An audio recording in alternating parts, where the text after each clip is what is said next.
ამ 15 წუთის წინ მე ჩავწერე ვიდეო ბლოგი, რომელიც ეხება ირაკლი კობახიძისა და მარკო რუბიოს სატელეფონო საუბარს. როდესაც წერდი იმ მომენტისთვის ამ ვიდეო ბლოგს, ამ ვიდეოს როცა წერდი, იმ მომენტისთვის ირაკლი კობახიძეს ბანდიტს პრემიერ-მინისტრად რომ მუშაობს, ჩვენ და სამწუხაროდ ამ თავისუფალი ქვეყნის თავისუფლებისათვის მებრძოლი ქვეყნის პრემიერ-მინისტრად რომ მუშაობს ეს რუსეთის ჰიბრიდული საცეცი კაცი, მას ირაკლი კობახიძეს გამოქვეყნებული არ ჰქონდა საკუთარი სტატუსი, პოსტის სტატუსი, საკუთარივე Facebook გვერდზე. და ჩვენ მაინც მწირი ინფორმაცია გვქონდა და ახლაც მწირი ინფორმაცია გვაქვს იმასთან დაკავშირებით, რაზე ისაუბრეს სახელმწიფო მდივანმა და პრემიერ-მინისტრად წოდებულმა. შესაბამისად, იმ ვიდეო ბლოგში, რომლის ნახვასაც დაბეჯითებით გირჩევთ,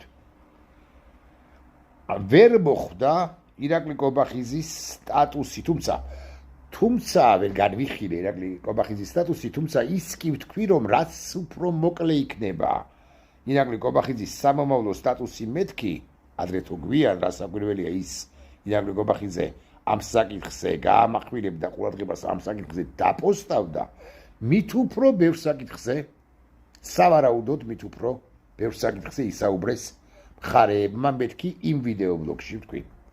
მართლაც ამ 20 წუთის წინ არც კი 15 წუთის წინ 12 წუთის წინ ზუსტად ირაკლი კობახიძეს გამოუქვეყნებია სტატუსი მოკლე შრალი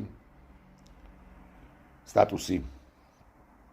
წაგიკითხავთ, ნაყოფიერი სატელეფონო საუბარი მქონდა შეერთებული შტატების სახელმწიფო მდივან მარკო რუბიოსთან, ხაზი გავუსვით პარტნიორობის განახლებისა და საქართველოს როგორც სამხრეთ კავკასიაში ძლიერი პარტნიორის როლის გაძლიერების მნიშვნელობას, ვადასტურებთ ჩვენს ერთგულებას საქართველოს შეერთებული შტატების კავშირების განმტკიცებისა და რეგიონული სტაბილურობისა და დაკავშირებადობის ხელშეწყობის მიმართ. მართლაც ამ საკითხებზე განა არ იქნებოდა საუბარი, იქნებოდა, ტყუილს ვერ გაბედავს ირაკლი კობახიძე.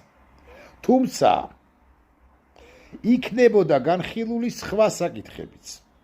მათ შორის სტაბილურობა უშუალოდ ჩვენს ქვეყანაში, რაც საქართველოს დე-ფაქტო ხელისუფლების ქმედებებზეა დამოკიდებული და სტაბილურობა კი მიიღწევა იმ შემთხვევაში, თუ ადეკვატური იქნება საქართველოს დე-ფაქტო ხელისუფლება.